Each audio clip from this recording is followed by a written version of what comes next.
Greetings, fellow armchair Imagineers. Tiki here, and tonight we're talking Mr. Banks.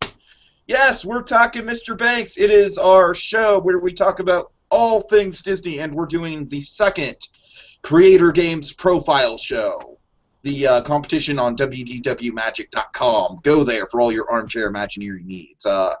With us tonight, we have Sam. Say hello, Sam. Hello, everyone. And returning to the channel is the great England DG. How you doing tonight, England? Sup, dog? Oh, God. All right, so this is a very vast and wide topic to cover. We learned that because we took about an hour to go over and be like, wait, how are we actually going to structure this out? So we're talking today about refurbishments. Disney refurbishments. Essentially, a refurbishment, for those that just are completely like not in the know, is when a ride closes for an extended period of time, usually like a few months to a year or so, given the circumstances, and it gets a fresh paint job. It could get new lighting effects, new animatronics, just general touch-ups.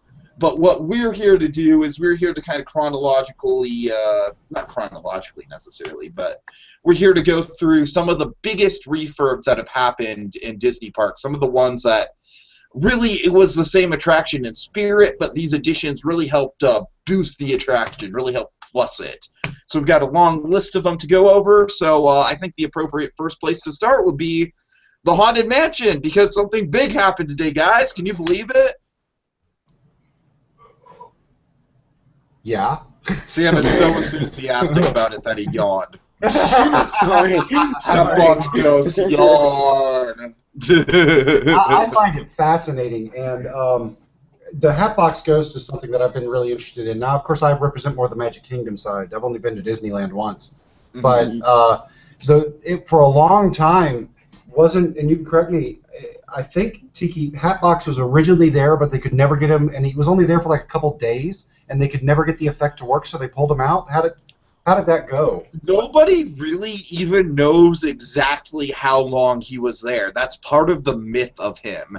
Some say he was there a couple days, some that say he was there a week, some say he was there a year, others say he was never there at all in the first place. He's just kind of like an urban legend in that regard.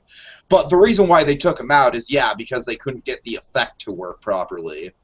And so from there, he just kind of became this like mythical figure and almost kind of like one of the more iconic characters to come out of Disney parks, I would say.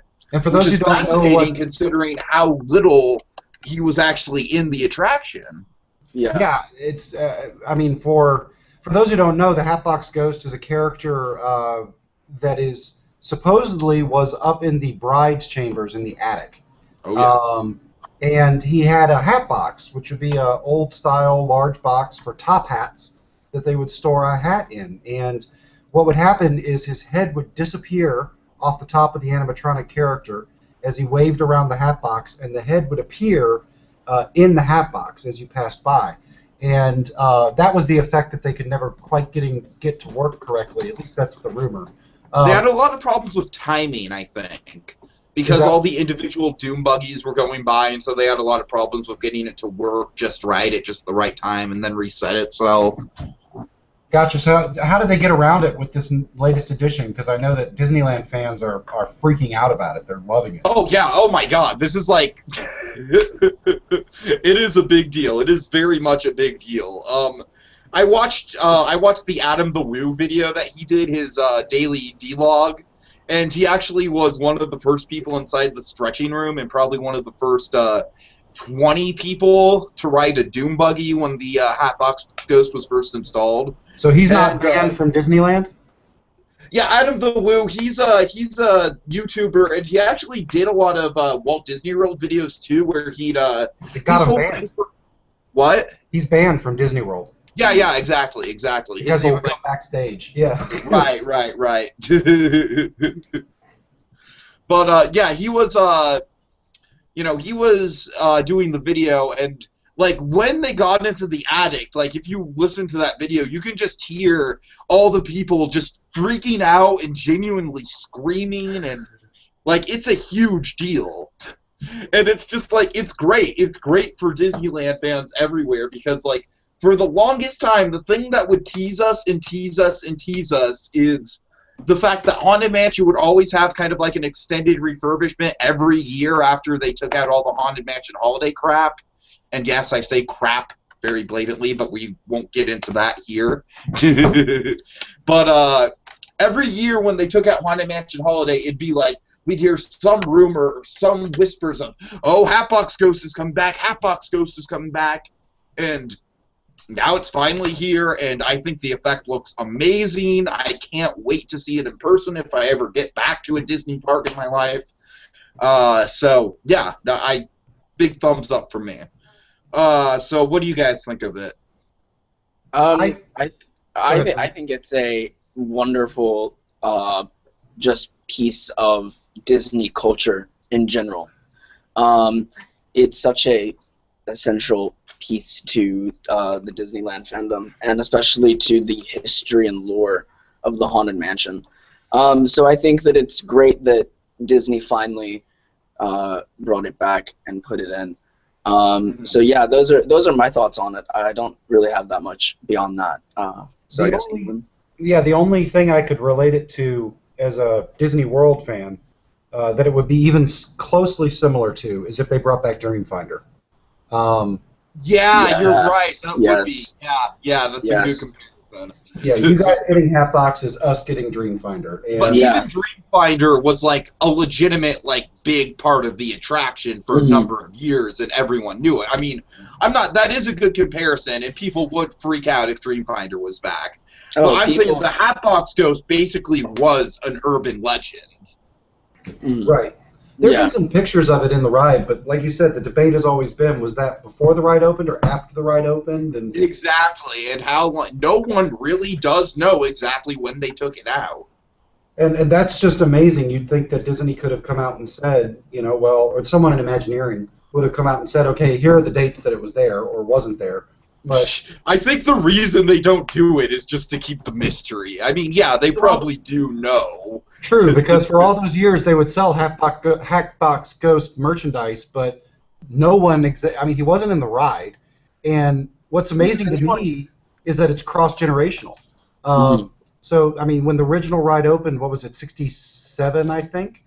67, yeah. Yeah. Let's say he was in there for a week. All right. How many people got to ride the ride within a week? Even if he was in there for a month, how many people got to ride the ride? Yet you go through and you walk and you talk to people who are Disney fans who are in their 30s or 20s and never got the chance to ride it when it opened in '67 because they weren't even thought of yet. They weren't a glimmer in their parents' eyes.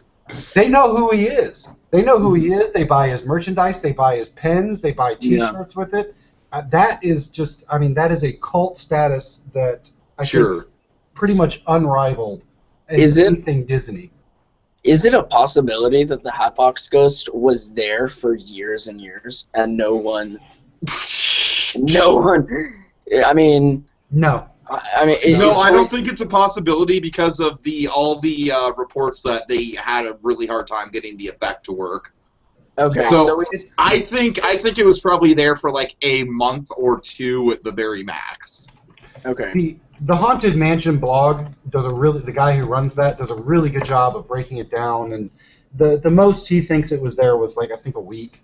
Okay. You can check it out at doombuggies.net, but he's got pictures that were submitted from guests to him that are on like that old 35 millimeter point and shoot or cameras and stuff like that. He does. It's an excellent read. Like I said, I'll put out a plug. It's doombuggies.net.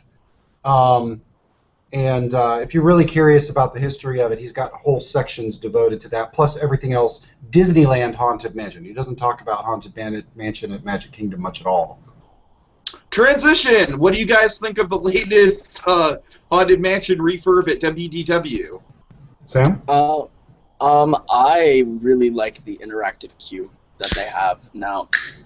I think one of my things with the Disney World Haunted Mansion, as someone who grew up with that Haunted Mansion film, which, you know... Thank God that the Johnny Depp treatment never happened for the Haunted Mansion film. That's all I can say. Let's skip that film, that blemish. Oh no, man! The Yoda, we've floated! But that was the rumor too. Was that it was going to be an Eddie Murphy animatronic, like floating in the chair in the seance room? Oh no. No. Okay, well, let's just keep going. We can. Oh, gotcha. Well, I mean, I like the queue. I think it's. The one thing I don't like about it is that it is plastic in places, and one of the things that, especially with, well, frankly, both Haunted Mansions, but our Haunted Mansion, there's a lot of Gothic stonework, and everything looked very foreboding and real and not cartoonish. It looked scary on the outside. Scary, but well kept. Our two parks, yours and mine, have the only Haunted Mansions that are well kept, really well kept on the outside. Well, Phantom Manor maybe as well, but no, Phantom Manor. No, the whole point of Phantom Manor is that it's not that well upkept on the outside. I've seen a documentary on the making of that. Yeah, that's what I thought. And so you come up to our. But what about Tokyo's? Because as far as I know, Tokyo's is essentially kind of a clone of your exterior. It may be. It slips my mind off the top of my head. But the point is that that adds to that foreboding effect, because it obviously looks like it's well kept, but it's not. It doesn't look. It looks abandoned. It doesn't. It's foreboding in a way. And we've got the same walking candle effects that you guys have over at yours. Yours is on the upstairs balcony. Ours are on the windows on the left side of the attraction. But what I don't like about the new queue, or what kind of bothers me, my daughter loves it, so I'm sure Disney thinks that was a success. But from a theme standpoint, I think that whole anticipation is crushed, because now it's very cartoony in the front.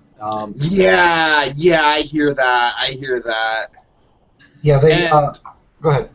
I can compare that to the queue in the Haunted Mansion before you get into the mansion itself, which I really like it because, of course, you walk up, the first thing you see is that iconic hearse out in front, and then you pass a lot of cool, interesting little side areas of that front yard. Like you pass the pet cemetery, and then you pass kind of the back side of the yard, right by where the Disneyland Railroad passes. Right. And so you get kind of into the nooks and crevices of the the cemeteries, and of course the cemeteries have the Mark Davis style jokey tombstones, which and that's kind of a way to sort of ease you into the kind of cornball humor of it without being so in your face about it. You know what I mean? Well, and I think it works to represent the attraction, because there's two halves to the attraction. The first half scares the heck out of you, or that's the idea, and then the second half is, oh, it's not that bad, now let's party. And I think, that's the storyline for Haunted Mansion in a nutshell. Yeah. Yeah, and I think that it worked really well when you saw things like the Pet Cemetery, which and the tombstones, because they were realistic looking tombstones. They were scary tombstones, but then when you read them, they're funny. And right, yeah, so it kind of puts you at ease a little bit, sure. Yeah, that's a little different than basically what they did at Magic Kingdom was they made the cemetery expanded, and the queue is actually, you're walking through the cemetery. And so the interactive elements are not tombstones, but I forget what they're called, but tombs. Crypts, exactly. Yeah. And the problem with that is, for example, they've got the crypt with the sea captain, and he spits water up in the air, and it's cool. It looks good. I mean, it was well produced, but it's just it's too cartoony. It's kind of that's kind of dumb considering the history of the sea captain. Yeah, I don't even want to get into that. But you see, that's kind of my only problem with it. Like I said, my daughter adores it, and she doesn't see it. Me, looking at it from a theme standpoint, I think they could have done it a little differently. I like the one at Disneyland better. Okay, but what about some of the overall improvements that you guys got? I know you guys got the What about the MC Escher scene? Isn't that new? That was added a long time ago. In fact, Oh, I don't think really? it was even added. I think that was part of the original design that Baxter did. Okay, my bad. It is the for one me, I scene. just always assumed that was added because it's not in the Disneyland Haunted Mansion. Yeah, it's the one scene that we have that you don't. Right. They added. I want to say they added some more bat effects to it because there are bats that fly around in that scene, but don't quote me on that.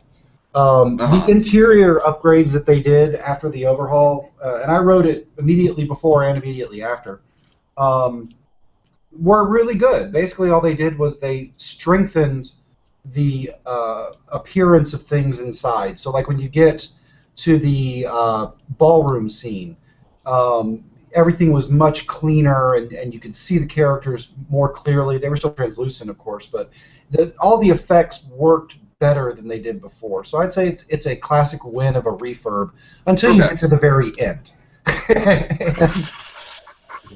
Go ahead, talk about that. All right.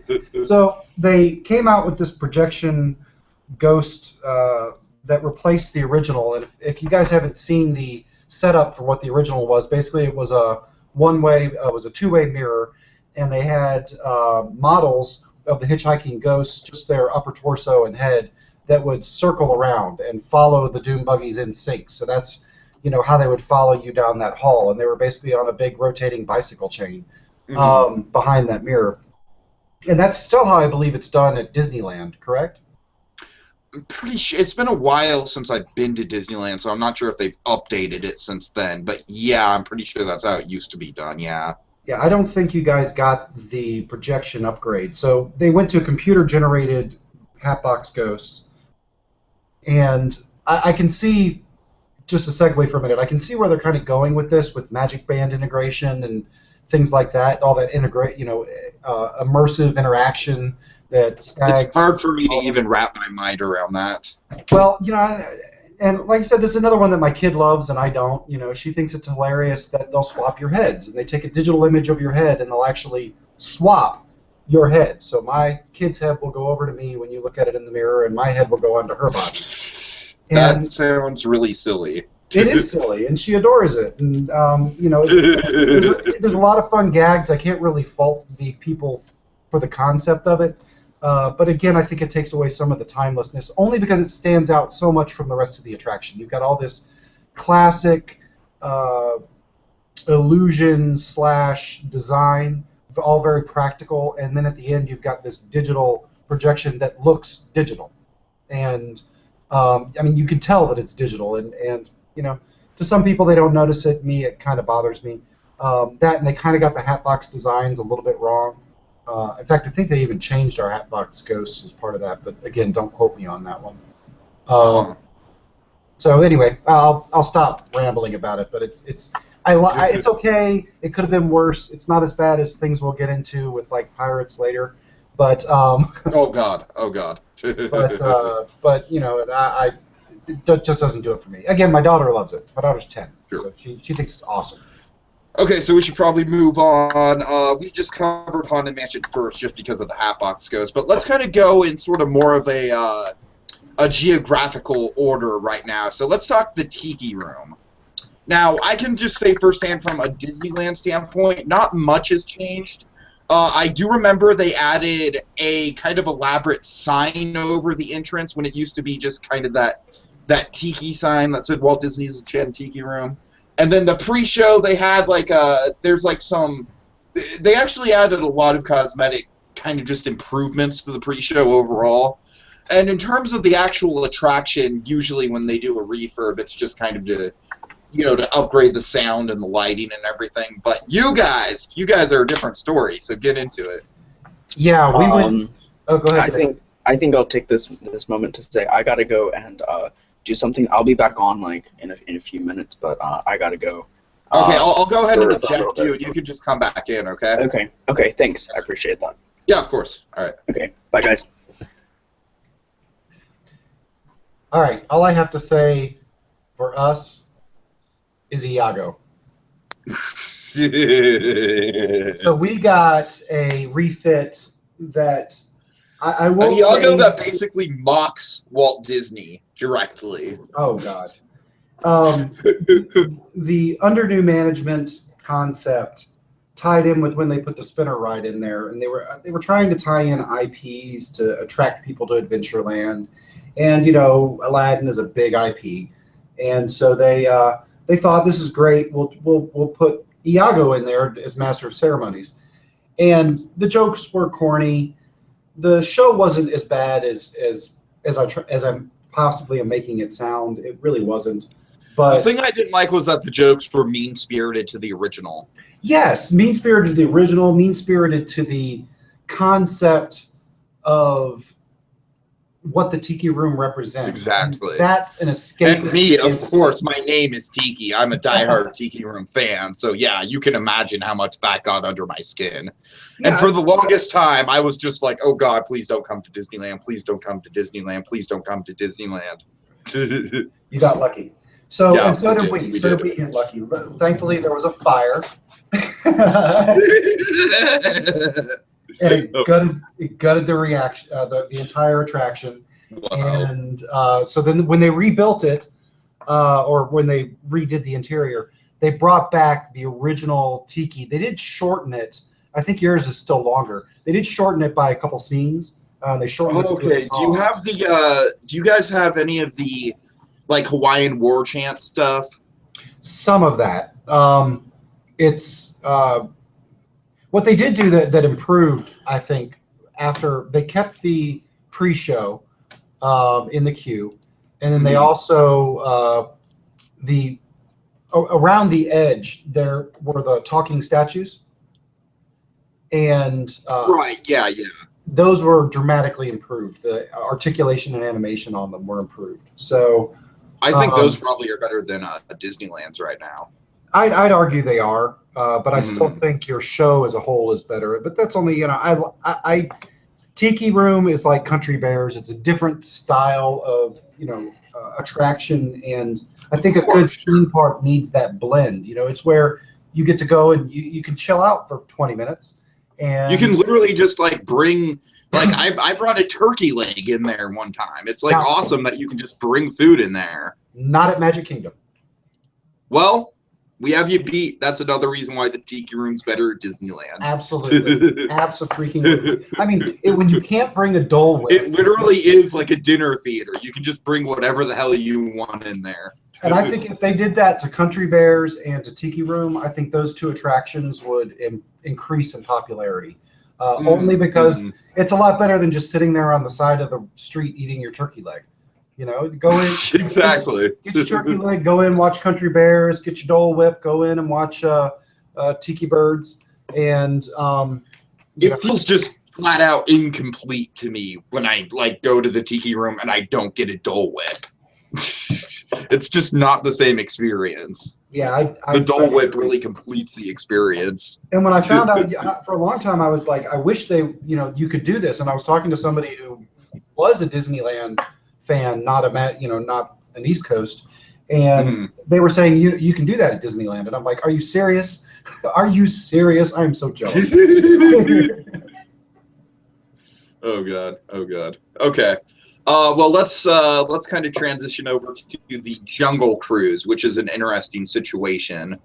Now, I have just kind of a list of things that they added over the years, because when Jungle Cruise was first brought to Disneyland, it was very much an incomplete attraction. It was still the biggest e-ticket in the park, but a lot of the humor, a lot of the major scenes that are kind of iconic today just weren't there. It was kind of overall a more, not necessarily dark tone, but just kind of more of a serious tone to it.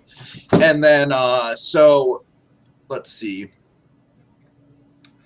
I guess the first really big addition was in 1962 when they had the Elephant Pool, and they also had the Lost City and the Cambodian ruins. Then 1963 they had let's see. 1963. Basically, they just through a whole bunch of different editions. They kind of The African Veldt with the Trop Safari, that was added in 1964, and then let's see, 1976 we had 1976 we had the camp overrun by gorillas, the gorilla with the crocodile, the baboons, the lions with the zebra, the python, a lot of stuff in 1976. And but really the biggest thing that we got, I mean, I guess there was, of course, the Indiana Jones Adventure, 1994. That came with the two-story boathouse queue, which was really well done. It has sort of like this kind of backstory to the Jungle Cruise, just sort of like weaved into the narration, or I'm sorry, into the narrative, because you see like old photos of Jungle Cruise skippers and stuff like that, and like all kind of like news articles, news clippings, a radio. It's really cool. It really gets you into the mood. Huh. And then the last major thing they did was 2005. They had they included a big explosion at the Trop Safari camp, and then they also had the piranhas, and I thought the piranhas were an excellent addition. So what do you guys got? Basically, your ride has been pretty much the same since opening day, right? Yeah, I mean, with minor enhancements here and there. A lot of the changes that were made to yours, because yours evolved, were already in the plans for us, because we didn't get our parks until the 70s. And so it was originally the big e-ticket. The only little minor changes I can think of, the guns. The guns are no longer regular guns with blanks. Now they're props. Really? But other than that, for a long time, Disneyland actually took out the guns completely. Really? Oh, they may have. That was during the PC movement in the 90s. Oh, I know they were there in the 90s, at least up until the mid 90s. I stopped going in 95 and didn't come back until 2004. Mm-hmm. And the only other addition is this has been debated. It seems to be pretty much Disney canon, but I've seen some people who have taken detailed pictures and say that it's not. Is that the back half, a plane crash was added to ours, and it's the back half of a Lockheed plane where the front half is seen in the Great Movie Ride. So basically, they bought the plane to do the Great Movie Ride, had to chop it in half for the scene, and then said, well, what do we do with the tail end? So they tossed it into Jungle Cruise. Interesting. But again, like I said, I've seen some speculation that that's not actually the case, but I like to believe it. Okay. But like I said, it was the original e-ticket, and they didn't build, as a result, Pirates of the Caribbean. And and of course, that was a big controversial thing back in the day. Absolutely. I mean, people wanted to see Pirates of the Caribbean. It was such a smash hit ride at Disneyland. And when the story, the way I've heard it, is that when they were designing Magic Kingdom, they thought people on the East Coast, since we're close to Key West and, the real Caribbean, we wouldn't want to see a Pirates of the Caribbean ride. So they were going to do a Western River expansion or Western River expedition. And that ride never came to be because the public wanted Pirates of the Caribbean. So... and then Tony Baxter came along and had his little mine train roller coaster concept, and the rest is history. Yeah, it's not happening after that. So sad. I know some people who are very upset. Who are very upset. But it's also a reason why our Pirates, because it was built as fast as they could. So they designed and built it as quickly as they could to get it in the park, because it was such high demand. People wanted it. That's why ours is shorter than yours. That's why ours has a considerable margin. Oh gosh, and that's why I don't even want to get into scene by scene descriptions, but I'd always heard that Disneyland's was better, and I'm like, yeah, whatever. I mean, it's a ride. You were like, yeah, whatever. Yeah. Then I wrote it about 3 years ago. And I was like, yeah. Disneyland draws you in, man. Disneyland is a storytelling tour de force. It is. It's an excellent ride. One of the best Disney rides of ever. Mm-hmm. Oh, yeah. The Disneyland version, not the Magic Kingdom version. Okay, so I guess that's a good transitioning point. You want to get right into one of the most controversial refurbs of all time? Yeah, so Johnny Depp. Or the inclusion of all the I'm characters. Jack Sparrow, and I'm in the Pirates of the Caribbean right now. Yeah. Well, Oh, God. and as part of that, there was some political correct stuff like the Oh, yeah, right. We should briefly mention that. yeah, the pirates chasing the women got flipped around, so where the women are now chasing a pirate. The women, the pirates have stolen food from the women, and the women are chasing them with frying pans. It's dumb. Is that the story? Oh, that's even worse than I thought. Yes, that's the story. Yes, that's literally what's there now. I saw the switch and I missed the food somehow in that. So I was thinking it was a play on, some rather frumpy women chasing after a man. No, it's literally like the pirates stole the food and then the women are going after them. Yeah. There's no humor in that. What were they thinking? I don't know. And then of course there's the winch where they're selling the winches for wives. The winch. Well, did that get changed much? It's still I'm pretty sure that's still relatively the same. Is it? Okay. I don't think they touched that. Surprisingly enough, that's one thing they did not touch. Give it time. Oh, God, don't say that. But, aside from that, I mean, they added, and this is one where I think, again, Disneyland did much better than Magic Kingdom. They added the characters to the ride, from the movies to the ride. I don't mind the Mist character at the beginning. You have some different feelings, I think, on that. Okay, my big issue with that is that it takes away one of the most atmospheric and creepy parts of any theme park attraction, and that's the long tunnel after the treasure room. You know, where it's like, oh, you be what do they say? Something like it may, you might not live to pass this way again, or something like that. It's just the dark, ominous voice and the pitch black tunnel. And right. It's so creepy. And so you think it's different at ours. The Mist happens right as you leave. So right, that's very different from when you see that would have been, I don't know, like in the Disneyland version, I just think the Mist happens, like I said, at a very pivotal kind of transitioning point that was just perfect in the original attraction and didn't need to be messed with.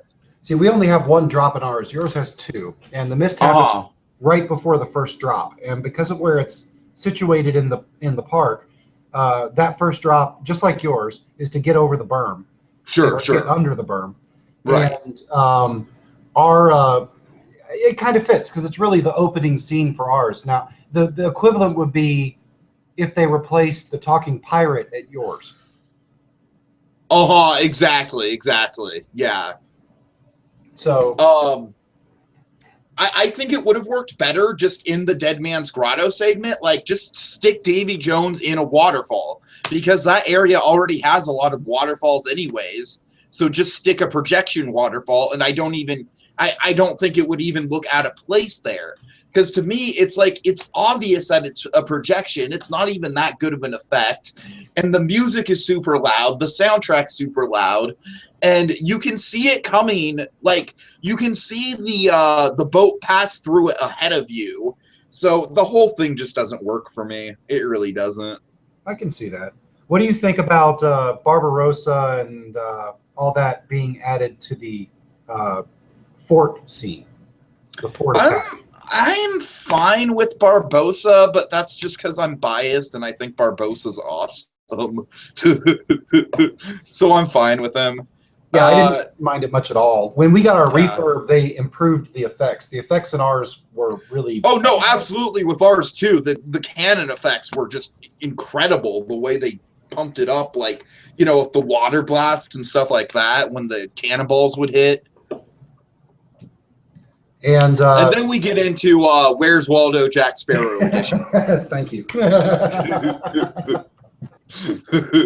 Which is exactly what it is. It annoys me to no end. But the thing that really annoys me, England, I mean, the multiple Jack Sparrows alone would annoy me, but the thing that really annoys me is What are they talking about when they're trying to dunk the mayor? Where be Captain Jack Sparrow? What are they talking about at the auction? Oh, we're auctioning off one of these lovely ladies, Captain Jack Sparrow. His name just comes up randomly, you know. And then the guy with the pigs, he's just like, I remember Captain Jack Sparrow. All of these people are like obsessed with Captain Jack Sparrow. And they say it over and over again. It is so blatantly commercialized, and I hate it. I hate it.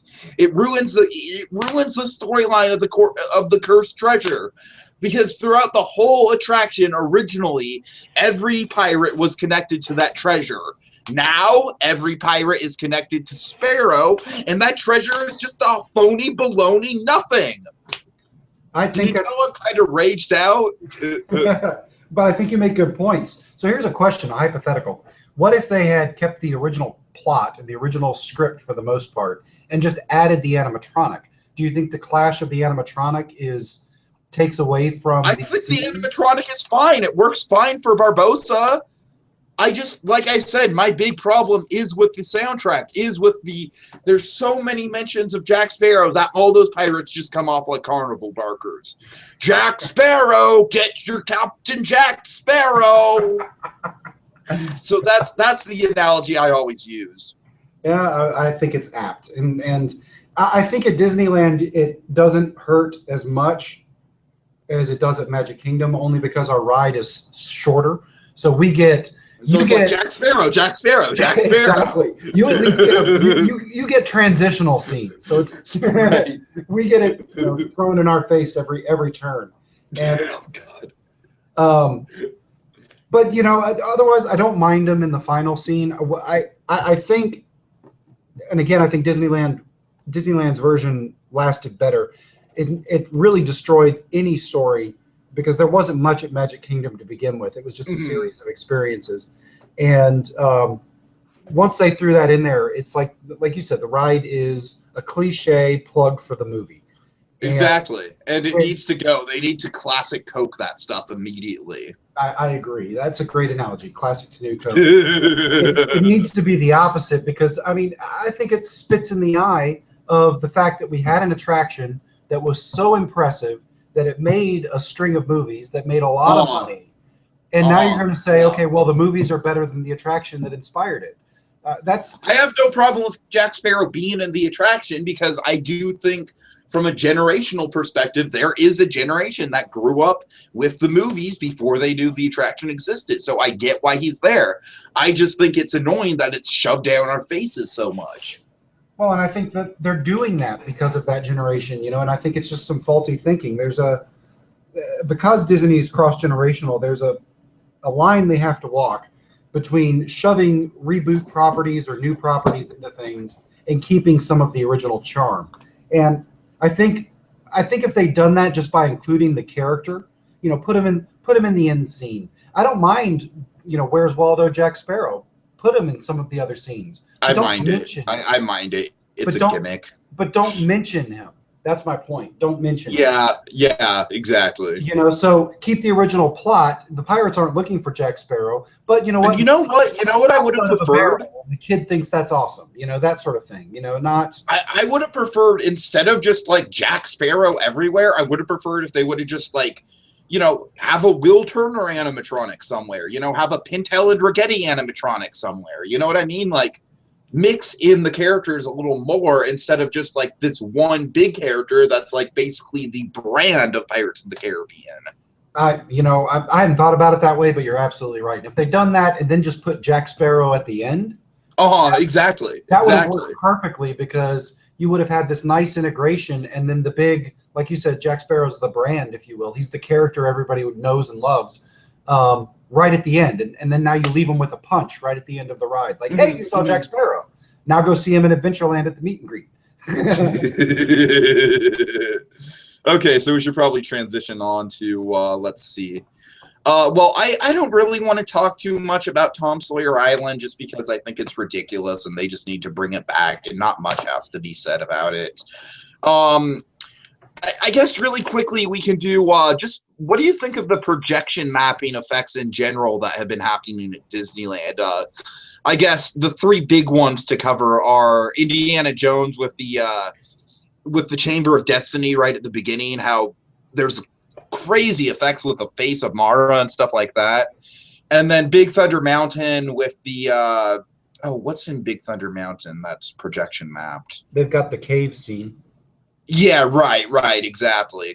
And then, of course, Alice in Wonderland's Dark Ride refurbishment.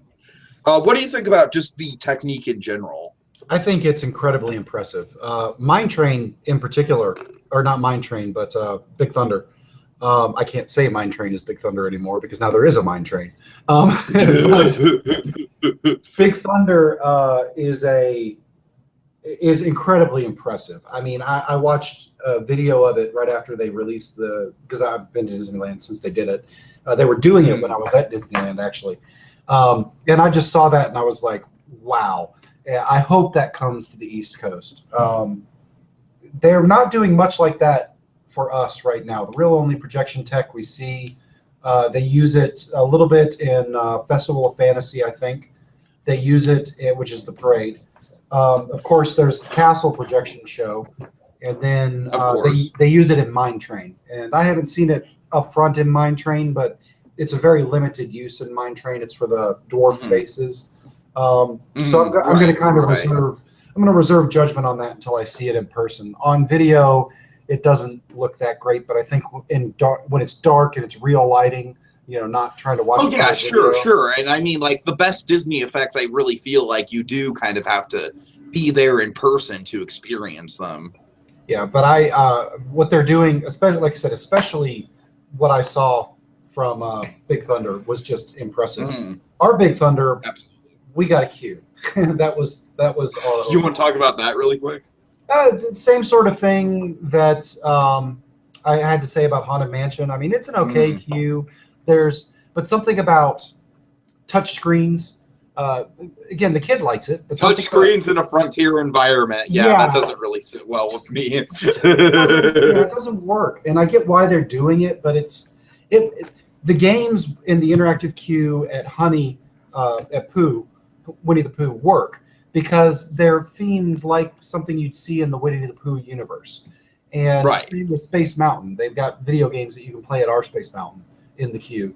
And they fit because they're very futuristic video games. Can I ask you something about these video games that I've always been curious about? What's that?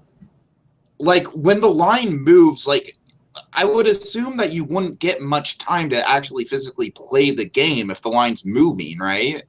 What happens is the line starts to stop and go. So the way they've handled the interactive queues at Magic Kingdom are a little different per queue.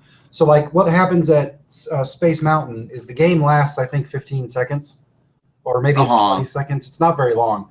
And people will actually stop and play the game and the entire queue will stop. So when you're in line, the line isn't in constant motion. It stops for 30 seconds, stops for 30 seconds. Like the way that they load Haunted Mansion, or I'm sorry, not Haunted Mansion. Do they have games in Pirates of the Caribbean? No, they do not. Okay, because I was going to say the way that they load Pirates, that's such a fast loading ride that I can't imagine them doing any games with that. No, you can tell what the worst queues were. In fact, like Big Thunder was a queue that Big Thunder and Peter Pan are the two queues at Magic Kingdom that I would fast pass those rides any day of the week because they were the worst queues. The problem with Big Thunder is when you go in July or August, any of the summer months, we don't have the nice Anaheim weather. Yeah, we got it lucky. It's incredibly hot. I mean, you've got all that body heat from people crammed in and you're in a wooden building. It's more like a shed. And a lot of times the exterior part of the queue, you're in direct sunlight. So it's incredibly hot. So they put these interactive queues in what I would consider the worst queues at Disney, with the exception of Pooh. Pooh never had a bad queue. But the way they handled that interactive area was really interesting because unlike the other areas where it's part of the queue, they actually made the playground a separate part of the queue. And that works really well for me as a parent because sometimes those interactive games, when you take a 6 or 7-year-old, That's all they want to do for the next 3 to 5 minutes. Oh, God, yeah. So when you're in Space Mountain and the kid really wants to play that game, well, you kind of have to usher them along. Like, no, we can't play. We got to keep the line moving. Yeah, that's what I've always been curious about. It's like if the kid's just like latched onto a game, it's like, what do you do in that situation? Yeah, I've had to deal with it. And Haunted Mansion has the same exact problem. And normally what I'll do is just tell people to pass us. I mean, I don't even fight it. Sure, yeah. If she wants to sit there and play with the interactive organ at Haunted Mansion, I'm not going to tell her no. Yeah, I hear you. But what I like about Pooh is they put the interactive area off to the side. And what's interesting about how the queue dynamics work there is you'll have a lot of families that will sidetrack into that little playground area, and they'll just stay there. And so it really changes the dynamic of that line, because once you leave the playground area, or if you skip it and just walk by, there's not much left to the queue. You're basically turn a corner on a switchback, and then you're boarding the ride. Okay. So it's a really, really neat design if you ever get a chance to see it. Different than anything I've seen at any of the other interactive queues that they've done anywhere else, with the exception of Dumbo. But that's a different conversation. So we're getting to Fantasyland, so let's transition right now into, obviously the big thing with Disneyland was that we had, in the 80s, we had, of course, it started out kind of like the medieval kind of Renaissance fair sort of vibe we had. And then that all changed when we got the awesome Alpine Village exteriors. And yeah, just be jealous, England. Just be jealous. Yeah, we never lost the medieval fair. And New Fantasyland didn't help much either. They put up those big kind of purplish castle walls, and they're okay. I mean, I get what they're trying to do. They're trying to make it feel like you're in the courtyard of Cinderella's castle. And now in the hub, they're actually installing some more too. So now you get that complete semi-castle effect. But yeah, I've seen yours, and hands down, Disneyland's refurb there was amazing. I love it. It's awesome. It's one of my favorite lands in the park for that reason. I just walking through the queue for Snow White or something like that, because we still have a Snow White. Yeah. Walking through the queue, it's like they incorporate like just cool little details, like like the witch in the window and stuff like that. Just like it's like a living, breathing sort of thing. And I love the way that, like, in terms of like from a photography point of view, like you can take any picture of that kind of Alpine village against the Matterhorn, and it looks just like an Alpine village. You know what I mean? Oh yeah, extremely well done. And I'll mention something about that witch in the window. I thought that was fake. I first saw it on YouTube, and I was like, somebody not Photoshop, but somebody did this. That's not really there.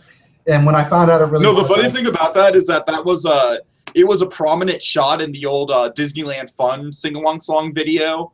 The witch looking out the window. So it always kind of scared me. When I found out it was real, I was like, yeah.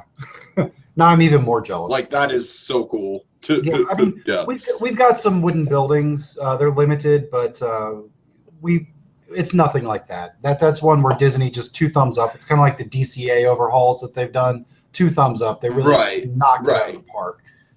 And it's so much better than what we have at Magic Kingdom, even with New Fantasyland. I mean, there's not really much to talk about in terms of like the refurbs of the Fantasyland dark rides, just because like they were radically different back in the day. Because back in the day it was pretty much all cardboard cutouts, and we transitioned from that to to using not necessarily full blown animatronics, but static figures that got the job done. I mean, I do think that with the 60th anniversary, we're going to get kind of a new overlay of all the dark rides, and we're going to see more projection mapping and stuff like we saw in Alice in Wonderland, which I think is going to be a good touch.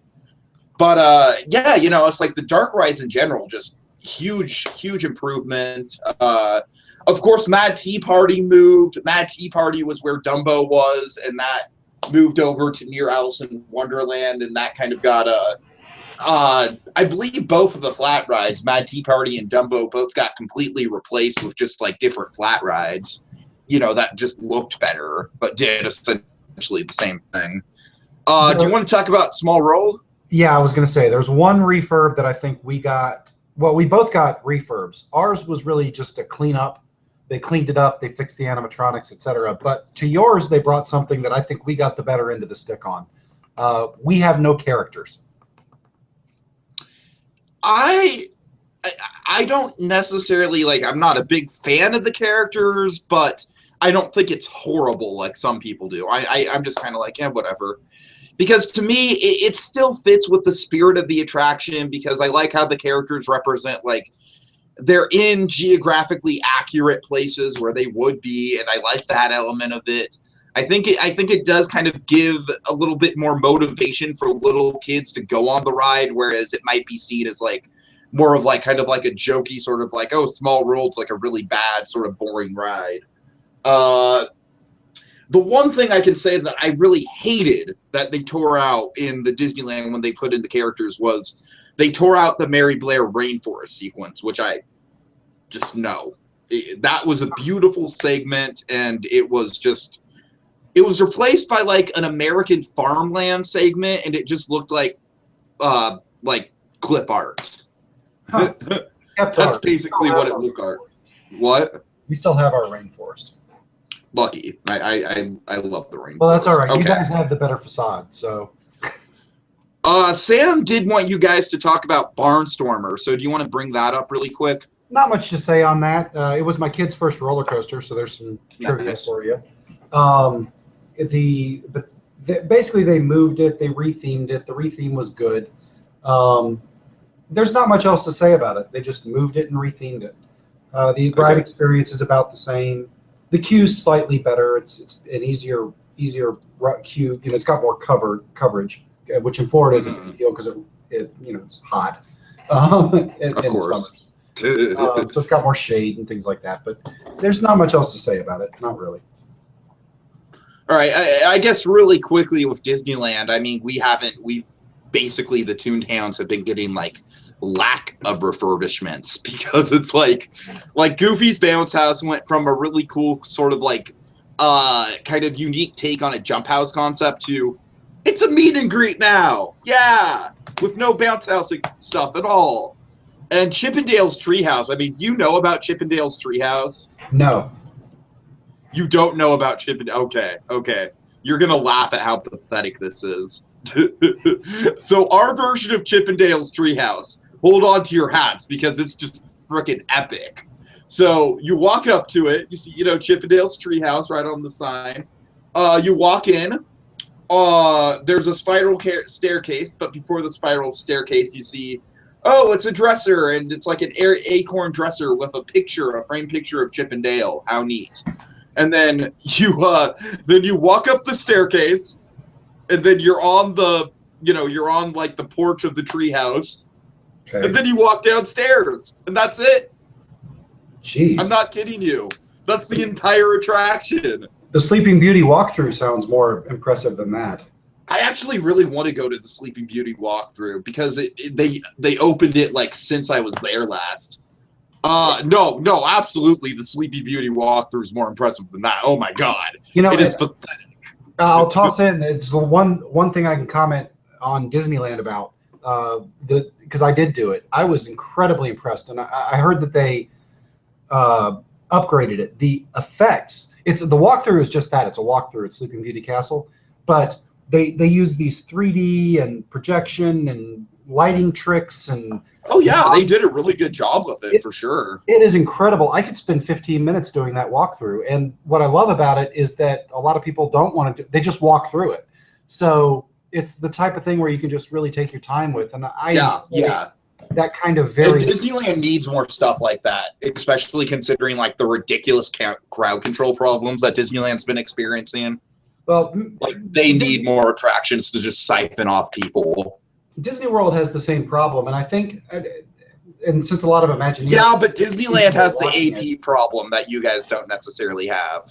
True. A lot of There's a whole political angle to that that's just not very present at Walt Disney World. But, well, I think, and like I said, a lot of people from the Imagineering Forum are probably going to tune into this. I think one of the things that is easily missed is that a good theme park, and this is what makes a Disney park separate from like a Six Flags, is not Universal Studios with the simulator. The other simulator. Oh, I know who you Spinny are. Ride. The other spinny ride. Yep, some jerk with the camera. That was awesome. I couldn't stop laughing.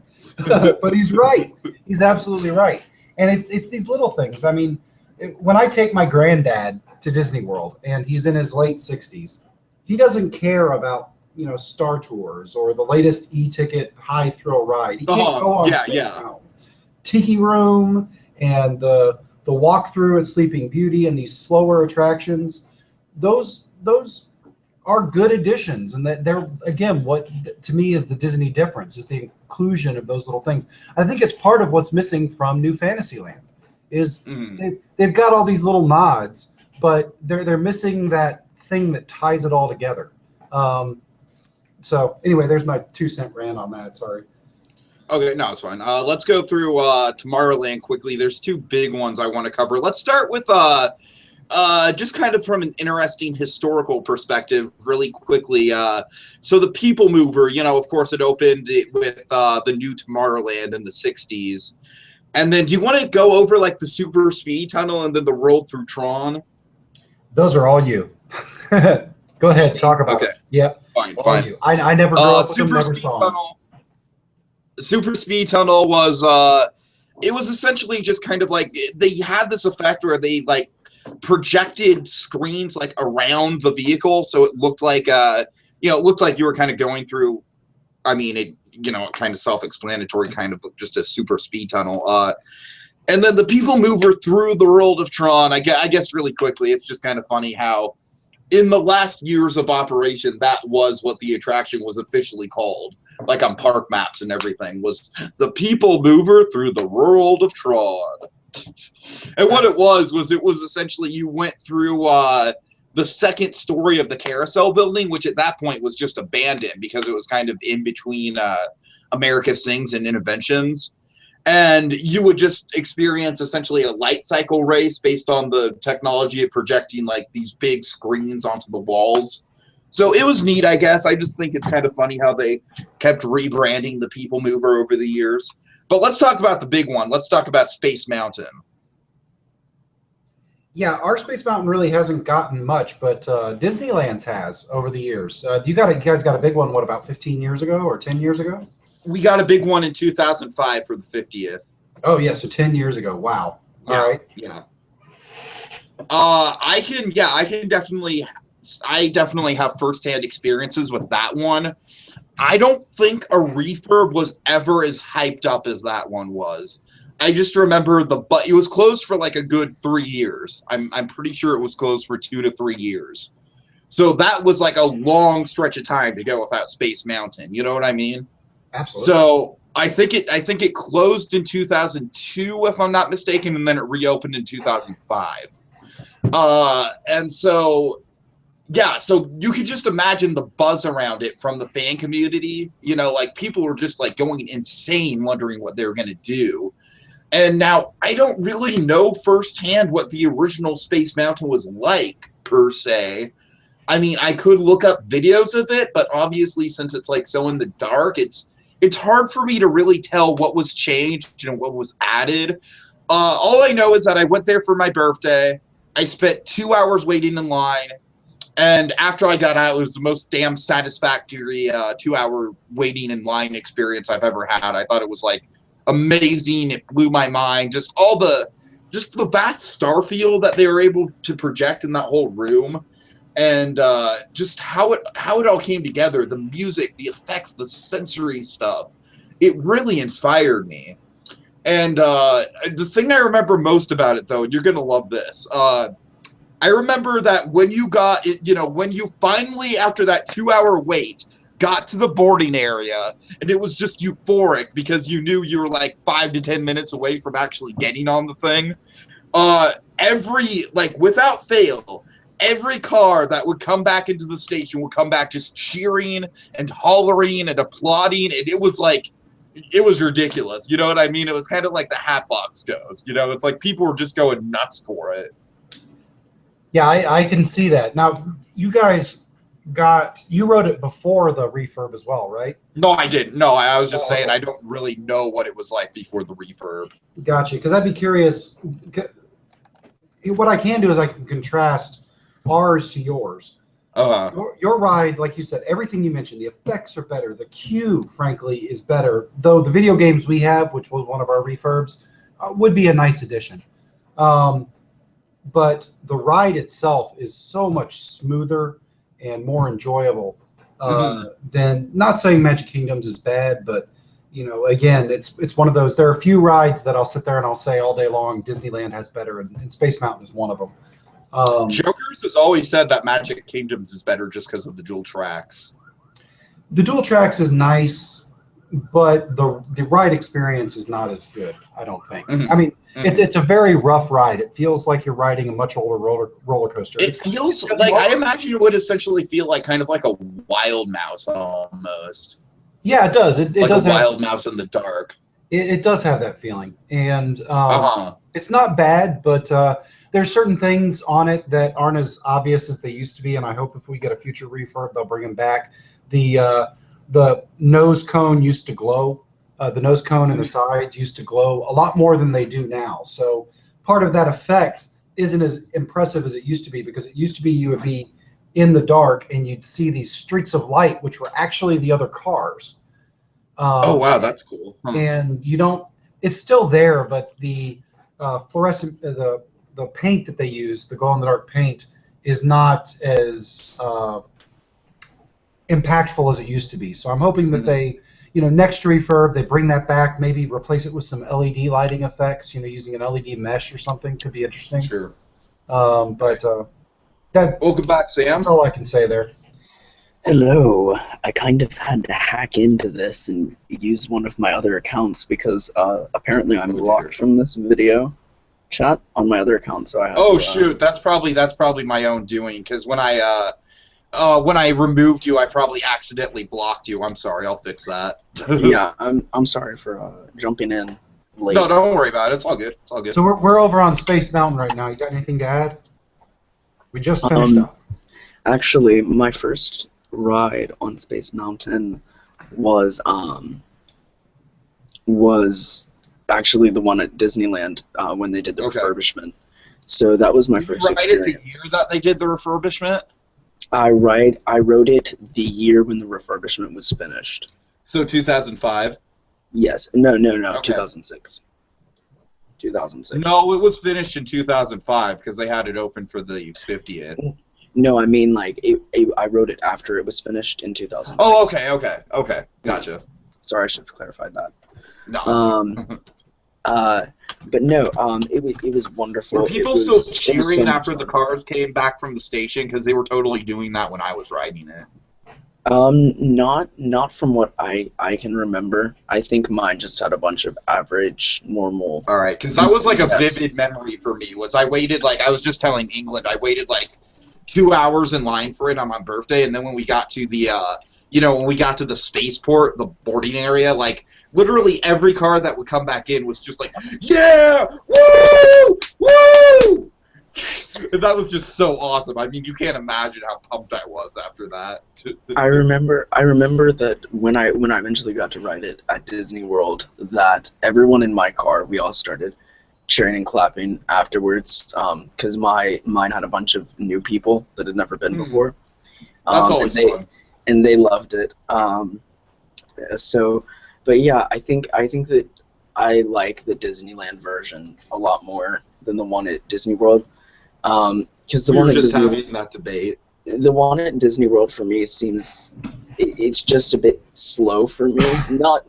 I say slow, but like the one in Disneyland, from what I can remember, was just a lot more exciting.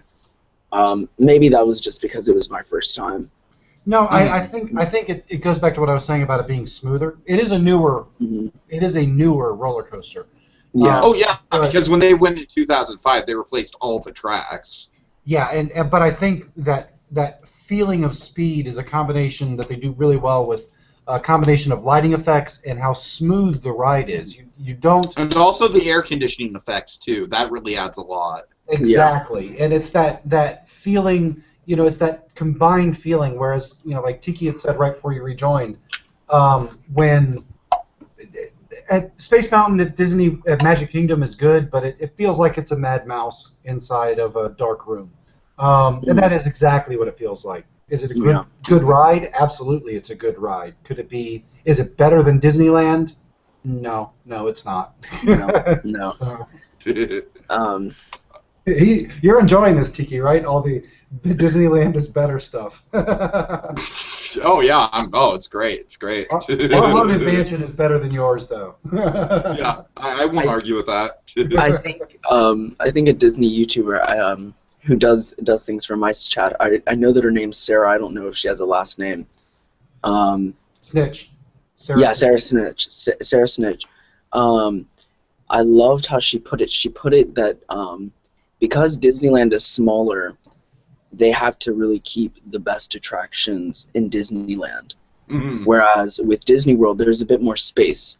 So Disney has a bit more So room. a Stitch's Great Escape has more of a tendency to creep in there or something like that. Yeah. The poorer rides have a better chance of working their way into Disney World than they would at Disneyland, because Disneyland has a different standard, I guess. Disneyland is the Disney park. It's the original. I can see that. I can see that for sure. It's the smallest, so Disney has to kind of give it the best. They don't have a lot of space to waste.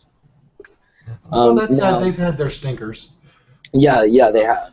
They have, especially during who was it that I don't know if it was during the Eisner era or if it was around that time when Disneyland had a really horrible manager.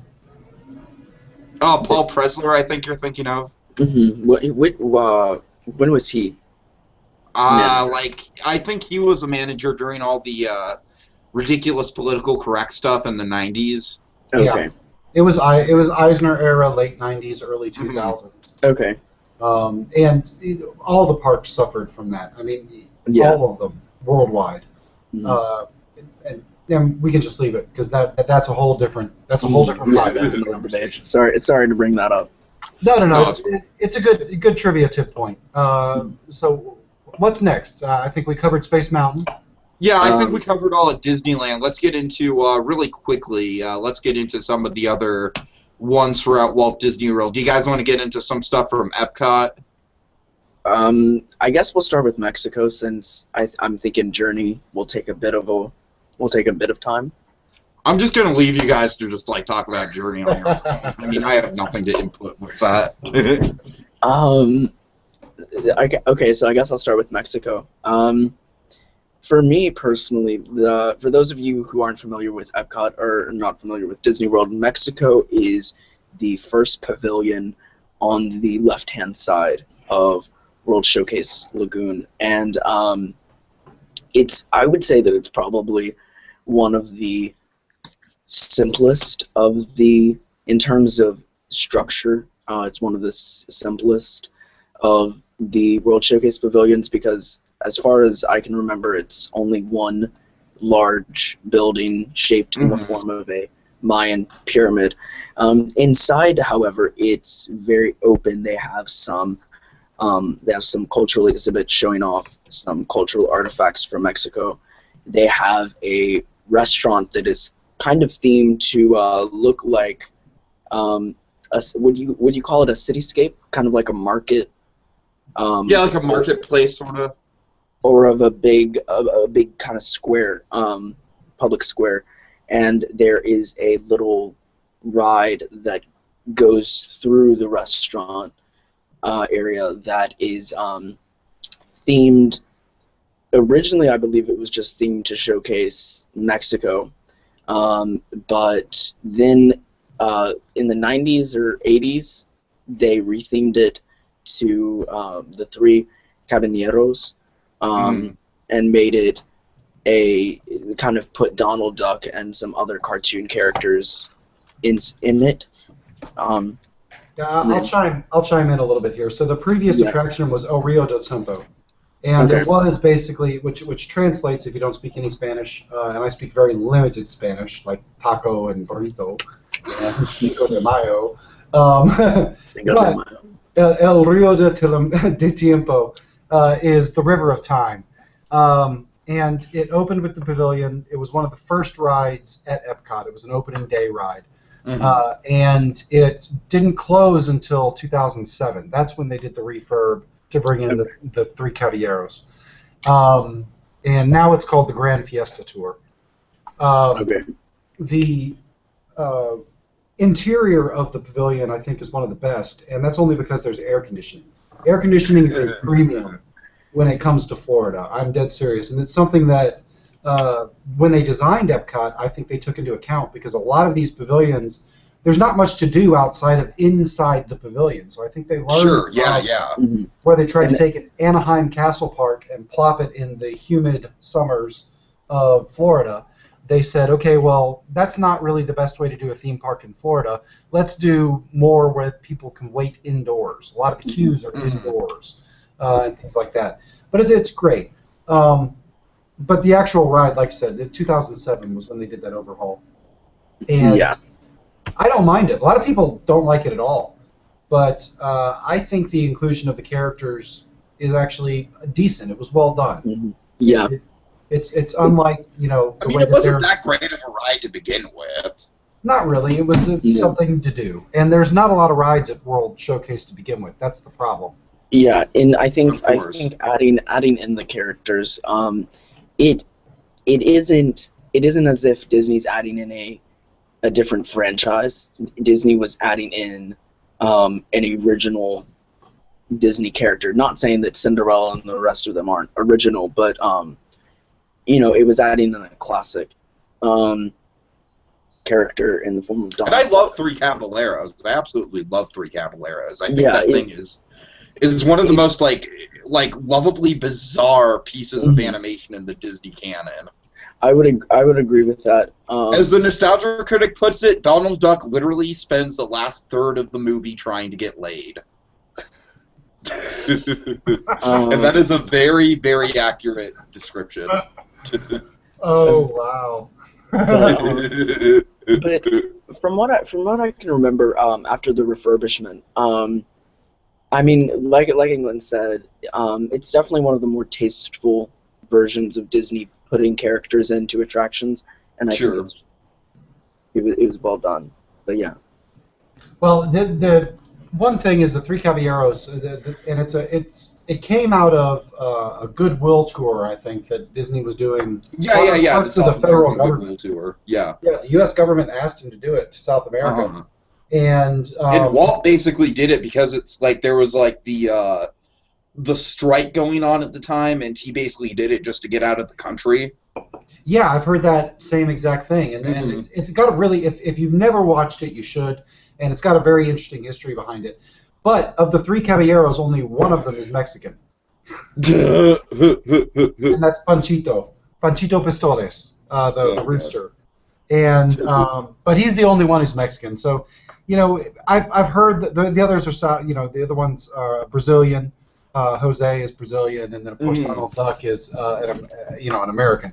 So, you know, I look at it and I think, yeah, there's some people that don't like it because they think it dilutes the ride. I don't think so. I think, as Sam said, it was really well done, really well put in, unlike Frozen taking over an entire pavilion. You don't know how they're going to do Frozen yet. I'm just going to put that out there. I'm as against Frozen as the next guy, but you don't exactly know how they're going to do it. It's not Norway, but I've got a good enough idea. It's not even Norwegian. It's a Danish fairy tale, but that's a whole different podcast. Yeah, fair enough. I think weren't some plans leaked a few months ago that showed that the Frozen expansion was going to basically take up the next the pavilion in between Mexico and Norway. Part of it. Wow. That's for a meet and greet. Okay, yeah. That was the meet and greet expansion. Which I guess is good, given that. I mean, I don't know, but yeah, like you said, it's a different discussion. But I guess now we move on to Disney's biggest mistake ever in Epcot. And that was all of the horrible, almost murderous renovations they did to Journey into Imagination. Can I have 3 minutes to rant? Yeah, take as much time as you need. Here's 3. All right. Here's the problem. Epcot tells a story. All right. So the entire park tells a story. You've got the front half of the park talking about humanity's future, and the back part of the park talking about humanity's culture, a mixture of its present and its past. And what's happened to the front half of Epcot is that that story has been completely destroyed. Now, all of the, and this is my own opinion, of course, but all of the pavilions up there told their own part of the future of humanity. So you've got Spaceship Earth, which told the story of and emphasized the importance of communication. And that's why humanity is different than, say, dogs, because we communicate. We communicate our culture, we communicate through technology, we talk to each other. You've got Universe of Energy, which talked about the most important thing for our technology to work. And energy isn't just, electricity, it's also things like fire. And so it's energy is extremely important to our future and our future development. You've got World of Motion, which is now Test Track. That celebrated the transitional migratory state of human culture, the fact we could move from one area to another. You've got the Living Seas, which celebrated all of the life of the seas and how humanity could move into the seas and harness the seas for our own advancement. And then you've got the Land, which did the same exact thing as the seas, but for the land. So that aside, you had 2 attractions in particular that brought the entire story together. One was Horizons, and I won't talk too much about it because it's gone. But Horizons... And trust me, Jokers has already talked ad nauseum about that on our channel. But Horizons brought the whole thing together into an overarching story. It told the story. If you rode all the rides and then rode Horizons, you get it. Because that was the final futuristic carousel of progress, for lack of a better term, but that was the final telling of where humanity is going. And then you had Journey into Imagination. Now, Journey into Imagination was unique from the other rides, other pavilions, frankly, because it focused on kids and inspiring children to this grand story that they've seen. The kid doesn't really care about, there's Steve Jobs built, well, at the time it wasn't Steve Jobs, but there's Steve Jobs building a computer in a garage, and, here's Walter Cronkite or insert narrator on Spaceship. He doesn't care about Spaceship Earth, but a kid cares about this little character named Figment that they could connect with. And that was the story that it told. So basically it was saying to a child in the 80s and 90s, going when all of these attractions still told that story, that future you saw in Horizons, the only way we're going to get there is if you use your imagination. And that is the story. And what they did was they created originally a character you could bond with, almost, I hate to use this, but like a Sesame Street character. Your parents... Oh, yeah, in a way, he totally was. Yeah, well, you had 2 characters. You had the Dreamfinder and Figment. The parental figure, the wise uncle, if you will, was Dreamfinder. And we all have, most families have this, it's like for my family, it's my grandfather, that one family member that always seems to have the right advice, through as you're growing up. It's rarely your parents, normally it's someone else, and they're just like, hey, here's how the world really works, or here's how you need to feel, you're a good person, I love you, da-da-da. That was Dreamfinder. He was everyone's wise uncle. And then you had Figment, and Figment was who you were. He represented who you are when you're 4 or 5 or 6 or 7. You look at Figment and you go, okay, that's me, and I'm looking at the world with wonder, and I'm learning all these things. And that was the story that it told. And somewhere in there, in the late 90s, they decided that that story wasn't hip and cool enough. So they changed it. And now Figment, and I'll end my little rant here, though Joker and I probably should do a podcast and we'll just go on for 4 hours.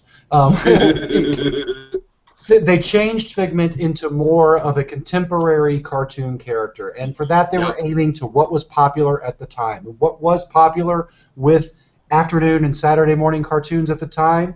some of the greats. Freakazoid. Potty humor, but well done. Oh yeah. Hugbeats! Yeah, you had Animaniacs. Same exact thing.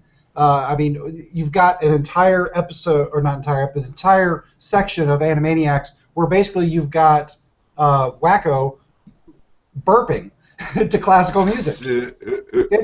It's banal humor, but it's done really well for that cartoon show. But somehow they decided that the Figment character, who's supposed to be this inspirational character to a child, Wacko's not meant to be inspirational. You don't want your kid to grow up to be Wacko. Maybe you do, because he's kind of fun. But you don't tell your 7-year-old to run around and burp the national anthem. It's just not something you tell them to do. But they decided to take Figment and do the same thing with that. And so they destroyed the character, and it was so bad it was only open a year. Even Eisner thought it was bad. And yep, so then they redid it again, and they still haven't captured it. And they tried to tie it in to the Honey, I Shrunk the Kids theme, because they killed Captain EO, which I'm okay with. And they brought in Honey, I Shrunk the Kids as the neighboring attraction. Honey, I Shrunk the Audience. And I just think it's ridiculous, though, that they just tried to tie the whole thing together like that. I kind of agree. I mean, and this is my personal opinion. Because Honey, I Shrunk the Audience isn't exactly like, the biggest IP in the world. You know what I mean? It was popular at the time. I mean, they made 3 movies. At the time. I mean, it wasn't even anywhere near as close to as popular as, say, something like the Pirates of the Caribbean movies were during their time. Right, but at the time it was probably one of the better live action hits that the Disney films had that was fantasy. They were just getting into the failure phase, where they turned out things like Flubber. Sure. So that was kind of the last big thing that live action could put out. Animation was actually going into a slump at that point too, but they still had Lion King in '94, and then they had, you could argue that, the Pocahontas did pretty well, Mulan did pretty well. They were still doing, but the live Tarzan. Tarzan did extremely well. Disney live action just was not hitting anything. They weren't even hitting, they weren't even hitting line drive flies. They weren't even bunting at that point, and so they kind of went back to what did work last, and that was Honey, I Shrunk the Kids. And I was like 12 when that movie came out, and it was a big deal. To my peer group. I mean, we thought it was awesome. We never, it was just a different perspective. And that playground they have in Hollywood Studios is awesome. But tying it all together the way that they did, I don't mind that they did it. What I mind is that they took away the wise uncle and replaced it with the stupid uncle. So you don't have that Dreamfinder character that you look at, and if you don't have a wise uncle in your family, the Dreamfinder becomes your wise uncle. You imagine things that he would say and think and do that no one ever really does for you in real life. But Nigel Channing, no, that's not the guy. Not at all. Yeah. And you replace it with a farting. Well, he doesn't fart. Skunk. You replace it with Skunk Smell Figment, who's a prankster. And it doesn't fit. You've got... Because he's hip and edgy, am I right? I know, right? Hip and edgy. Just, you know what it reminds me of? It reminds me of the reboot of the Chipmunks. That's exactly what those characters are. Oh, no. Oh, God, that's a perfect analogy. That makes my skin crawl. Yes. Again, what was wrong with the reboot of the Chipmunks? They completely destroyed the fact that Alvin, Simon, and Theodore, at heart, are good kids. Mm. Oh yeah, definitely. And that's what the cartoon show really captured. Oh, they made Alvin into just a straight up sociopath. Sure did. So there's my. Sorry for ranting. I'll let Sam talk now. But there's my thoughts on where they went wrong with it. And the only way for them to fix it, in my opinion, and I'll end it with this, is to bring Dreamfinder back. They don't have to recreate the original ride, but they need to bring Dreamfinder back and recreate the original feel. Maybe tie into some of that steampunk stuff that they've been doing in the comic book series to make it more relevant to the modern community. But I think that ride was a classic, just like Small World, just like Peter Pan, and it was a ride that they should never have changed. And by doing so, that and the demolition of Horizons destroyed Epcot. Absolutely destroyed the overarching story. Yeah. And the park's been in free fall since. I would agree. I would agree with so much of what you said. And I guess my opinion, what I'm gonna say, my rant, is going to be a bit different, because I think it's fair to say that I may be one of the first generations of kids to really not have a Figment or for Epcot just to basically be what it is today. Right. Figment in no way was ever present in my Epcot experience. I actually didn't know. That's very sad. Who Figment was until I became involved with the fan communities online. When I was growing up, and I guess I still am. When I first went to Epcot as a really little kid, I'd always seen Future World as boring. There was no. That was the common perception of Epcot as a whole. There was no little place that I could go and be interested in Future World. World Showcase was a much different story, because I've always been interested in other countries and cultures, so that one was a bit more interesting. But as a whole, I think with the removal of Horizons, with the removal of really what Imagination was, and with, I think, the sheer outdatedness of Future World, Epcot has just become a very stagnant place. And as you said, Epcot used to have this overarching, beautiful story that today it doesn't have that story. That story is a very broken story. And I could go on and try and be all philosophical and say, oh, that portrays our broken society. But, you know, I think what Epcot is really meant at the core is to show humanity not necessarily where we are today or even where we're going, but it kind of says this is what we need to be. We need to be a community of nations that are all working together to write the next chapter in the story of humanity. A community of nations that works together to create a new world for us, a world that is better, a world that gives new opportunities and possibilities to all people, a world where we are really united. And now that message doesn't come out. And I think all of the pavilions at Epcot no longer tell that story. Disney has brought in characters that don't need to be there. Nemo. They have the one, Universe of Energy is no longer interesting, but I think at the heart of it is imagination. Disney has lost their imagination with Epcot, and as a result, Epcot is no longer what it could be or what it ever was. So, other than that, I think what Disney needs to do beyond just bringing Dreamfinder back is to send a message, send the message of unity, send the message of working together, of working with one another, to solve our differences and to solve the problems we face, and to not be afraid to encounter the problems that we will get as a result of solving others.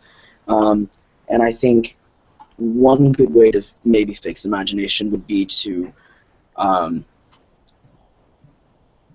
add some type of online or modern technology aspect to it.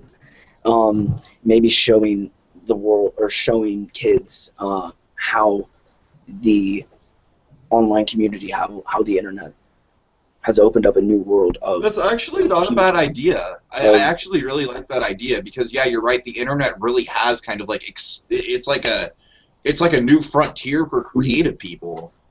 I think that needs to go to Communicore, honestly. Good point. Good point. But that is a really good point. But I think tying that in between what you both said, and this was something else we lost in our refurb, was we lost the playground upstairs. We still have the Imagineworks still exists downstairs, but it's significantly not what it was. No. And I think you guys lost like the iconic rainbow tunnel and everything like that. Oh yeah, gosh, yes, and it was you never. I don't think either of you ever experienced it. It was incredible, and it was a parent's nightmare because of course your kid's going to want to stay there for an hour. But from a park management standpoint, that's brilliant because you've got this playground that doesn't cost you very much to operate. You just have a cast member walk around and make sure the kids aren't beating each other up over the pin tables. And and as a child, I adored it. It had unique attractions that were, stuff like this wouldn't. There's this tendency to say that things that they had in the past don't apply to the future because of quote-unquote technology. I grew up in that bridge with my age. So I grew up while the internet was forming. I was, to quote Bane, I was born with it, formed by it, whatever. And the point is... Formed by it. Yeah. Formed by it. But my point is, they had one exhibit in particular that was extremely popular, and that, I forget the exact name of it, but basically it was a green screen, and you would film your own movie with Dreamfinder. Oh, wow. Uh-huh. And you can imagine in the late 80s, that was incredible. Like, the fact you could even do that, and, you weren't actually in a Western town. The Western town was a green screen while you were filming, but the final video wasn't. That was a big deal. Those type of attractions can be twisted and formed into, if the right people were in charge of it, into making interactive attractions that teach kids about how to use Photoshop, how to, to use modern production techniques. Yes. Which haven't changed all that much. You still use a green screen. You still for the same effect. YouTubers use green screens all the time. Oh yeah, sure. I really agree with that. And I think in some ways, kind of being someone looking back on Epcot, what it was is, I think it kind of predicted the future really accurately, in terms of how communicated we would all be. And I think in some ways, the internet should really be a big focus of Future World going into a Future World going into the future. And like you said, imagination could be turned into a pavilion that encourages kids to imagine all of the things that they can create and how they can share those things with other people. There's so many different technological crossovers that Disney could do now. I think right now, actually, with the right minds behind it, with the right creative skills behind it, Epcot could become even more exciting and more interactive and better than it ever was. We probably need to leave it here, but I'll if you don't mind, I'll say one more thing, because now it's turning into an Epcot podcast. So I was just thinking that in my head. Yeah, I was like, okay. I will leave it with one final thing. I think that there's an overarching emphasis to focus on internet technology, when technology is so much more than that. Science and engineering is more than that. When I was growing up, the seas inspired me. I wanted to work in the seas. I wanted to live in a sea-born city. I wanted to see that happen. And they're building it in Japan. They're building it in Japan. Oh, really? Big alpha. Nice. Anyway, my point is, I think it can be saved. I don't think that the direction it's going will be. And I think the start of that was the shutdown of Horizons, and then the later, the final loss was the loss of the original Imagination ride. So what's next on our list, Tiki? Well, I honestly, it's kind of getting to the point where I just kind of want to wrap it up because I feel like we've been going a little long. We were going to debate about the Disneyland Hotel, so do you want to do that really quick? I don't have much to add except I loved it. So you said it destroyed your childhood. So I think it destroyed my childhood because they took out the waterfalls. So there were waterfalls there before the monorail? Yes, there were waterfalls there and koi fish and all kinds of awesome stuff, and they just ripped it out, and it's nothing now. And they also had the Fantasy Waters Dancing Water show, which was essentially like a very kind of much more low-budget version of World of Color, but it was still really cool. It was, you know, just kind of the jumping water show to music.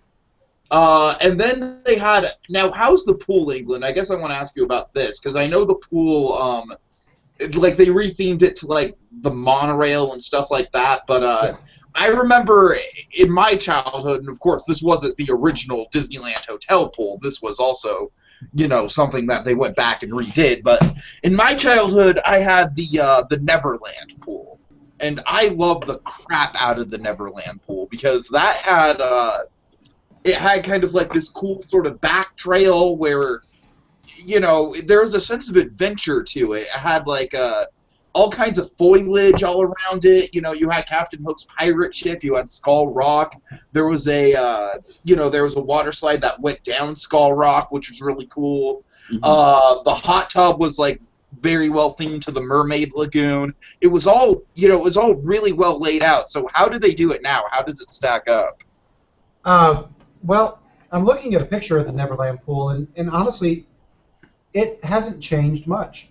Really? Okay. With the exception of the addition of the monorail slides. So, I mean, obviously they took out the Skull Rock and the pirate ship, I would think. Yeah, I was going to say, that bridge that was right in front of the volcano, I guess. And I love that bridge. I have fond memories of that bridge. As I recall, that is still there. Okay, okay. The pool, I think, was extended. Uh-huh. Just looking at this picture, and let me pull up a monorail pool picture, because I'm doing this off memory. Disneyland Hotel. I believe the pool was extended, and behind where Skull Rock is where they put the monorail slides. Yeah. Gotcha. Okay, that's interesting. Which would have been, yeah, that's exactly what they did. So, which would have been a, I guess where the trails were when you were growing up. That would have been. Oh, right, yeah. So, you know, I liked it. I thought the theming there was good. It's kitsch, but it's good. Trader Joe's is nice, and I loved the fire pit. You don't really need Trader Sam. Or Trader Sam's. I don't know why I said Trader Joe's. Yeah. I was at a grocery store earlier. There you go. But Trader Sam's and the fire pit was really nice. I thought it was really well done, but again, I never saw it beforehand. And I'm not saying it's a bad hotel. I'm just saying I have such fond memories of that of the waterfalls and the koi fish and the Neverland pool. So, all right. Well, I think we pretty much wrapped it up. We've, you know, this is probably one of the longer WDWMagic podcasts we've ever done here. So, so good job, guys. Good job. You know, England. Thanks for staying up, because I know you're on the East Coast, so it's like past midnight there, right? Yeah, 12:40. Oh yeah. So I appreciate it. I appreciate you staying up and everything. Sam, thanks for joining us. Thank you for having me. Of course. And the time. And we will be back. You know, we still have to. It's been a really successful first couple of rounds on the creator game, so we will have to go over and you know, kind of talk about the projects that have been turned in so far. Really good stuff. A lot of talent coming to the forefront. A lot of good people. A lot of new people, which is really fun. But look forward to all of that. And in the meantime, yeah, this has been Talking Mr. Banks, and we will go ahead and sign out. See you guys later.